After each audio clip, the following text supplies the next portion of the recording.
18대 대선의 핵심 쟁점으로 떠오른 정치 쇄신. 박근혜, 문재인, 안철수 세 후보 모두 저마다 새 정치의 적임자라며 목소리를 높이고 있다. 잘못된 정치야말로 국민의 행복을 가로막는 걸림돌입니다. 국민의 행복을 가로막는 어떤 것과도 단호히 맞서겠습니다.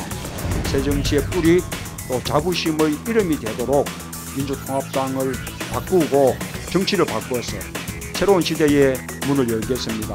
국회의원 수를 줄여서 정치권이 먼저 변화의 의지를 보이고 또 국민과 고통을 분담하고 효율성을 높여야 합니다. 대통령 권한 축소와 국회의원 특권 내려놓기, 정당 제도 개혁 등의 방안이 쏟아져 나오고 있다. 야권 후보 단일화의 명분도 다름 아닌 정치 쇄신이다. 하지만 문재인 후보와 단일화를 추진하던 안철수 후보가 협상 잠정 중단을 선언하면서 그 배경에 관심이 쏠리고 있다. 과정보다 결과에만 연연하고 이것을 경쟁으로 생각한다면 그 결과로 이기는 후보는 대선 승리할 수 없습니다. 문재인, 안철수 후보의 새정치 공동선언 발표도 오류된 상태. 새누리당은 선거 승리만을 위해 유불리를 따지는 모습이 정치 쇄신이냐며 공세를 퍼부었다. 대한민국의 구태 정치의 상징으로 돼 있던 과거 잘못된 정치의 모습에 그대로 다 들어있었던 모습을 적나라하게 보여주고 있습니다. 대선 한 달여를 앞두고 벌어지는 대선 후보들의 정치 쇄신 경쟁. 과연 진정성 있는 약속인가? 아니면 표심 잡기 위한 선거용 카드인가? 이번에는 정말 우리 정치가 바뀔 수 있을 것인가? SBS 시사토론에서 집중 논의한다. 네, 여러분 안녕하십니까? SBS 시사토론의 김영민입니다. 대선 국면과 관련해서 이번 주에 터진 가장 큰 관심사는 야권 후보 단일화 협상, 잠정 중단 선언 아닐까 싶습니다. 그 결과 오늘로 예상됐던 새정치 공동선언의 발표도 보류가 됐죠. 두 후보 측이 후보 등록일 전까지는 단일화를 하겠다고 했는데 데드라인이 열흘 앞으로 다가온 가운데 단일화 협상은 중단 상태에 있습니다.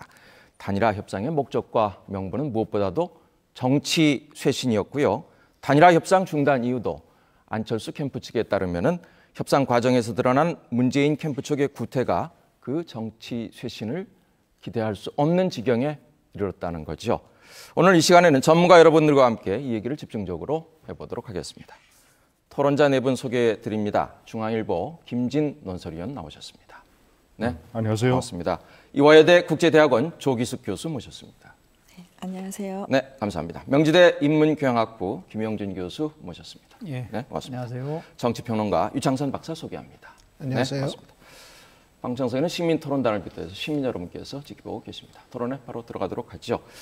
우선 문재인 후보와 안철수 후보 간에 시작된 단일화 협상이 중단된 것, 그 얘기를 하지 않을 수 없습니다. 오늘 주제로 삼은 정치 쇄신과 밀접히 연관된 얘기이기도 하죠. 단일화 협상하면서 정치 쇄신하겠다고 화기애애한 분위기로 시작된 그 협상이 이틀 만에 잠정 중단을 선언하게 이르렀습니다. 그 얘기부터 어떻게 보시는지 견해를 여쭤보도록 하죠. 김준희 의원 어떻게 보세요? 저는 그렇게 심각하게 보지 않습니다. 네. 우선 안철수 후보 측에서 제기하는 문제가 그렇게 심각한 갈등의 문제가 아니고, 두 번째는 단일화 여부는 이미 안철수 후보 개인이라든가 또는 안철수 캠프 이런 정치 세력의 문제를 떠나서 야권 전체의 운명적 문제가 되어 있기 때문에 단일화를 못하면 삼자 구도면 필패이기 때문에 저는 이 갈등을 조속히 봉합하고 후보 등록일 이전에 다시 단일화가 될 가능성이 상당히 높다고 생각을 합니다. 그리고 안철수 후보 측에서 제기하는 문제가 두 가지인데, 하나는 문재인 후보 측에서 안철수 양보론을 제기한다는 것 아닙니까? 네. 근데 그것은 이렇게 단일화 협상을 중단할 정도로 심각한 문제인지, 충분히 대권을 놓고 다투는 정치 경쟁에서 그 정도의 어떤 정치적인 전략은 충분히 상대방이 쓸 수 있는 것이고, 그리고 안철수 후보가 부인하고 양보를 하지 않으면 되는 것이거든요. 전국적으로 양보